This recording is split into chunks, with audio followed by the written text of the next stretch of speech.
Hello and welcome back to live coverage of the Apex Gaming $5,000 Modern Open. I'm Tandy, joined by Ross Merriam. Say hi, Ross. Hi, Ross. We have 4 players left in the event. Ross, why don't you give us a rundown of the off-camera match, and then the matchup we'll be watching this round in our top 4. So the match we got off camera is going to be Travis Brown, who we just saw dispatch James Mangus. Travis Brown, of course, playing Mono White Hammer, the deck he is known for.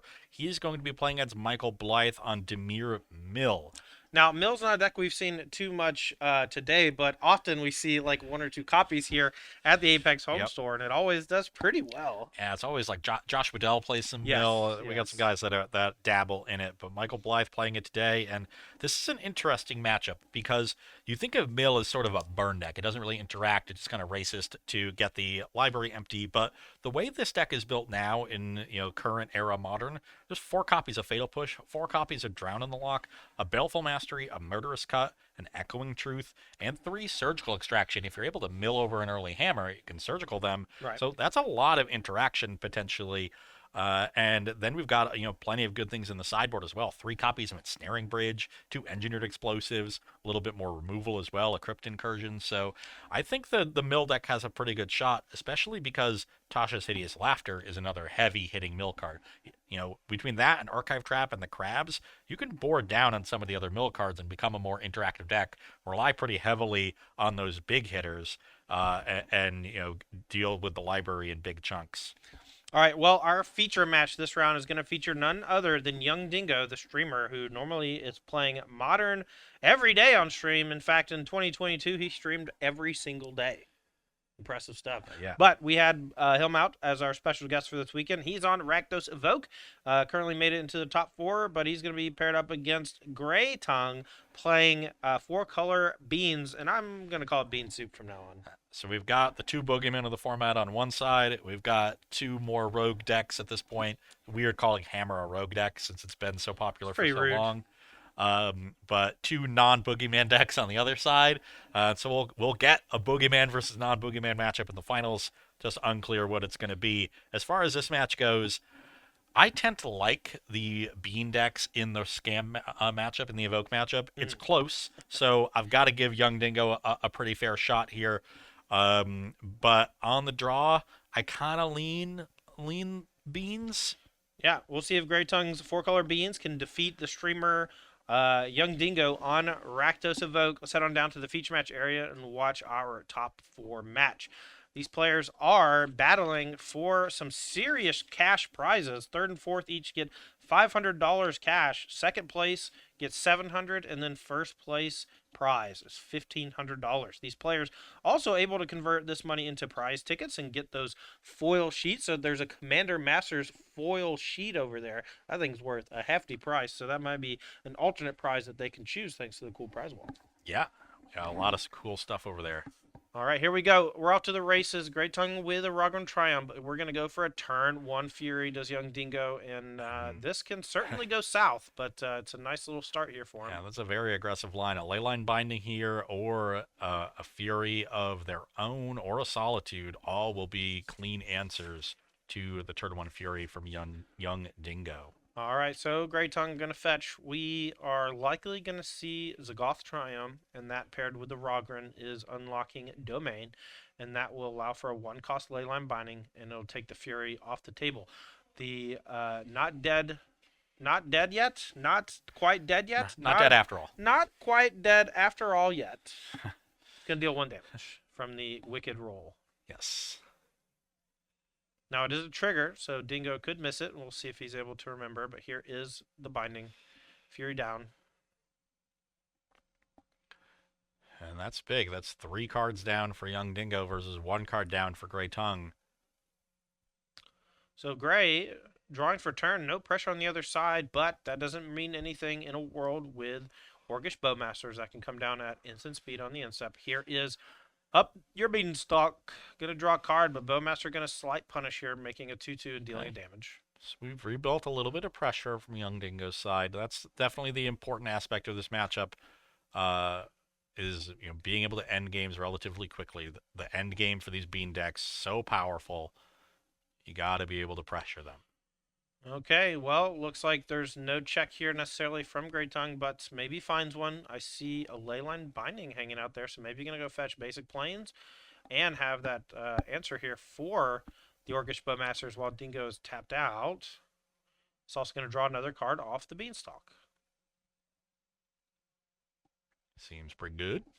Pretty, pretty good. All right. Here is the powerful enchantment. Let's get Leyline Binding on the screen. This is one that's become a focal point in Modern for these 4 and 5 color control decks.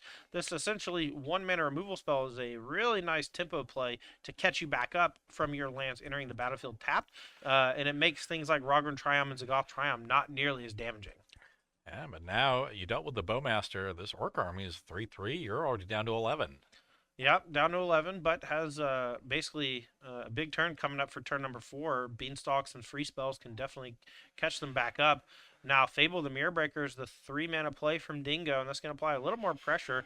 Looks kind of paltry in the face of a Beanstalk, not going to lie. Yeah, but, Gray at 11. Dingo has a Bolt in hand. It's not going to take that much more, especially if Gray can't interact on this turn. There's another fetch down to 10. Might be going to 8 if we want to get a shock land. I think Forest is an easy find here off the Misty. Island also reasonable, and there's Forest.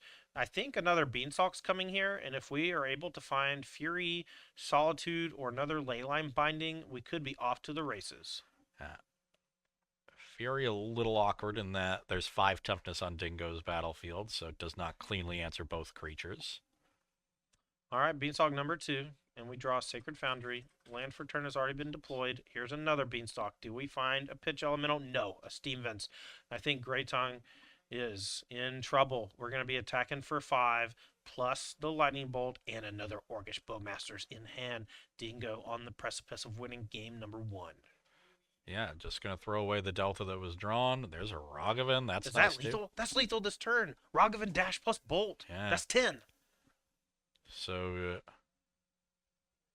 you basically force a Solitude here, and we know there's no Solitude coming. Yeah, and Yeah, get a treasure from the Goblin Shaman when it attacks. We'll get another treasure from the Rogavan once it all connects. okay, Just so dealing even more damage. we have a treasure still in limbo, I believe. And this is going to pump the Orcish army before. Yeah. So I think this is. This will put Grey Tongue to 1. Yeah. But I still think Rogavan flips over the binding, gets Another red treasure. source. We Right. use that treasure to bolt. the awkward turn 1, game 1 handshake. I love it. Thank you, Great Tongue. And I needed that. yeah, the pressure from young Dingo. If Dingo had said, "I want to save this Fury because I know my opponent has a bunch of answers to it," and doesn't go for the Fury on turn 1, Gray had a bunch of beans. If they're able to hold one of those Leyline bindings, they might draw a bunch of cards off of the beans a few turns later, draw a bunch more cards off of the Evoke elementals. You draw off the initial set of cards, and the beans start chaining together into more and more interaction. Instead, Dingo realizes he needs to be aggressive right from turn 1, even if it's a risk, and it paid off. He's able to close out that game just in time. Yeah. I mean, look. We saw that Leyline Binding on turn number 2 take care of an Evoked Fury. Normally, that's one of the scariest creatures you can play early on with the Undying effects. But these Bean deck don't have that much trouble dealing with it. But as you said, forces interaction ahead of schedule before the Beans, and then just unable to recoup those lost cards later on. Okay, checking out these sideboards for both players. Grey Tongue has 4 copies of Obsidian Charmaw, 2 Endurance, 1 Murderous Cut, 2 Force of Vigor, 2 Mystical Dispute, and 4 Leyline of Sanctity. I like the Murderous Cut. It's just another clean, cheap removal spell to power up your beans. And I imagine the Leyline of Sanctities will be coming in if you want to stop those early grief turns. That's been one of the biggest ways that the Rakdos deck has combated this matchup. But they are very awkward to draw later in the game. So a risky card to bring in, but there is a pretty high ceiling there if you can find one in your opener. All right, on the other side of things, young Dingo playing the Rakdos Evoke deck, the powerful double grief strategy. What's he got in his sideboard for this match? Maybe some Blood Moons or something high impact like that? Does have 2 Blood Moons. We saw them not be very effective in this matchup earlier. We'll see if he continues to bring them in. 4 Leyline of the Void, 2 Engineered Explosives, 2 Chalice of the Void, 1 Pithing Needle, 1 Hidetsugu Consumes All, and the big one, 3 copies of Shieldred the Apocalypse. That is a good one against Beans. Gotta Yeah. draw those cards. Yeah. Gotta trigger that Shieldred. And it dodges Fury, and that's one of the few big removal spells that the Bean deck. Well, I don't want to say few, but there are 12 key removal spells outside of Fire and Ice that can deal with large creatures or a bunch of creatures. Fury, Leyline Binding, Solitude. And those all triggering Beans means that they're going to take massive damage if they're trying to deal with something like Shieldred in the meantime. Yep, so definitely going to see those Shieldreds come in. We'll probably see the Blood Moons come in because that's what Dingo has done earlier in the tournament, so that's clearly part of his plan. Maybe we'll see him not bring them in on the draw, just bring them in on the play. I could see that too. But he had them in on the draw in an earlier match. All right, players are just about ready here for game number 2. On your left, Grey Tongue playing 4-color Bean Soup. Going to be on the play after being defeated in game number 1. Dingo, with Rakdos Evoke, was able to put together a nice little ragtag group of minions to combine with a Lightning Bolt for lethal, and we'll see if he's able to do that again. I see a Blood Moon hanging out over there, so it looks like that is game plan number 1, maybe. Is there a Ragavan to go with it? Perhaps, but Great Tongue going to start off with a mulligan, and this is going to send him down to 6 cards, which is a little tough against the heavy interaction of Rakdos Evoke, thanks to Thoughtseize and Grief. Never want to mulligan too much because you'll be low on resources already. Yeah, I don't. Hard to get a great look at Dingo's hand. I see a Polluted Delta. You know why? That's because Dingo likes the fancy alternate art stuff. Yeah. I can only tell Blood Moon because I saw it in play earlier. And it's because it's a big red orb in the middle of the card art. It's very rude of players to play card arts that I'm not familiar with. Yeah. You know, there used to be this thing where the card arts would let you know what the cards did. And it was a way for you to be able to play with people from another country and still know what was going on, even though your cards are in different languages. That is no longer the case. Yeah. Well, now, not only does the art not tell you what the card is, the words on the card don't even tell you what the card is. Oh yeah, have you seen the like metal dreadbores and stuff for Assassin's trophies? It's like they look like your poster for death metal band or whatever. Yeah, not a fan.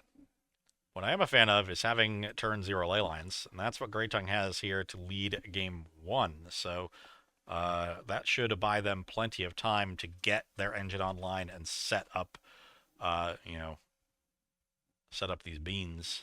All right, Grey Tongue going to play a Temple Garden tapped on 2. We're going to fetch with Flooded Strand, but unless Gray has a couple of more fetch lands in hand, this Blood Moon next turn could be backbreaking because we're fetching Rogran Triumph. Is the Blood Moon going to steal this game in the does way that. the Blood Moon does? It does that sometimes. Is the Blood Moon going to do Blood Moon things? Yeah, you can't blame Grey Tongue for fetching a Rogran Triumph, especially if they don't have another land at all. They want to be able to play some spells, maybe cycle Fire Ice. Dingo, I think, contemplating maybe main phasing a Bowmasters.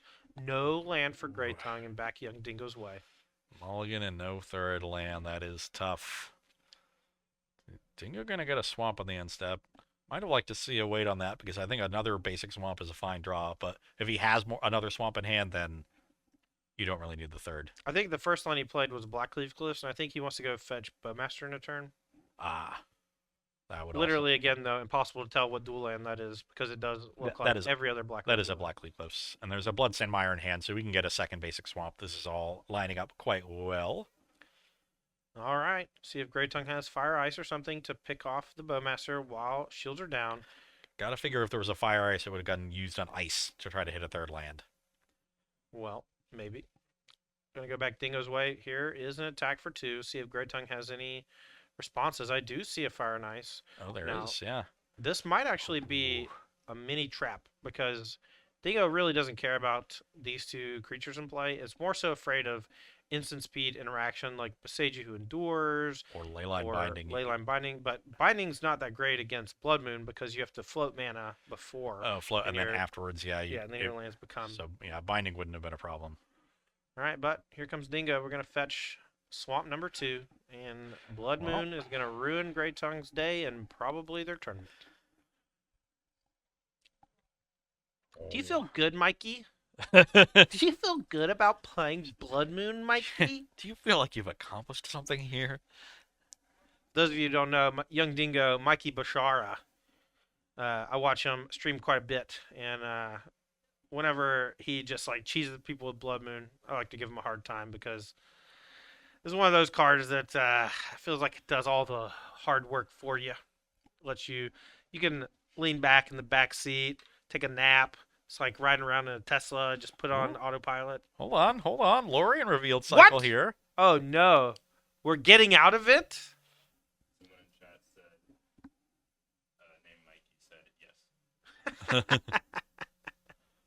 Now, if we can find the basic planes, Yeah, that'll be a nice one to pick up, but we'll need to draw the Eagles of the North to get there. I don't think there's any Eagles in Gray's list. There was Rip. one in Mangus's list. Eagles is on a couple Lorian revealeds. Yeah, they're on a more island-centric list, I guess. I am much softer on Lorien Revealed than Eagles of the North when I have no blue pitch cards in my deck. Here is a Ragavan. It meets a Dead Gone. Zap. Srogren Mountain. Post combat, Dothy Voidwalker. This one a bit more problematic for Grey Tongue. Let's see if they have the answer. They can still evoke things, and I see a Fury. Maybe waiting till they hit land 5, because Fury is one of the few cards you can actually hardcast through a Blood Moon. Right. All right. Bashar going to dash another Ragavan. See what Grey Tongue wants to do. Doesn't have Forest, has Bloodbraid Elf in hand, so can't quite play that next turn.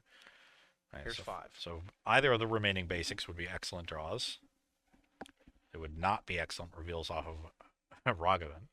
Mikey actually can play this Leyline Binding and deal with Leyline of Sanctity, but deciding not worth, wants to just chill out. Plus, if you put that Binding into play, a future Teferi Time Raveler can actually return it to Grey Tongue's hand with the minus. And that's never a spot you want to be. Sometimes the Ragavan card is a trap. Here is the land number 5. Here's Fury. That's going to knock down the Dothy Voidwalker and provide Grey Tongue with some defense against the Dash Ragavan. We'll see if Dingo has a removal spell. Here's Budmasters. Yeah, that is not going to be a removal spell. Playing the Boseiju a little awkward for Grey Tongue because basic Forest would have then given you an answer to the Blood Moon, but got to do what you got to do. And if you draw basic Forest, you're probably in good shape anyway, thanks to Bloodbraid Elf and all your pitch elementals. Certainly suggests that there's no more lands in Grey Tongue's hand. Yeah, but now it seems like we stabilize, so Grey Tongue has a lot more time than it seemed just a few turns ago. Fury playing defense here against Bowmaster and Ragavan. I'd be interested in racing, but knowing the Ragavan is in hand. Ooh! Fury off the top. Dingo pops the opposing Fury. Dash Ragavan. We're going to attack for 6, 7, 8, 9, 10. No, excuse me. Fury has something. Just 4. Just 4. It's lethal next turn, though. Misty Rainforest off top. That was a brick. Let's see if Grey Tongue can find another Fury. Get the Ragavan back.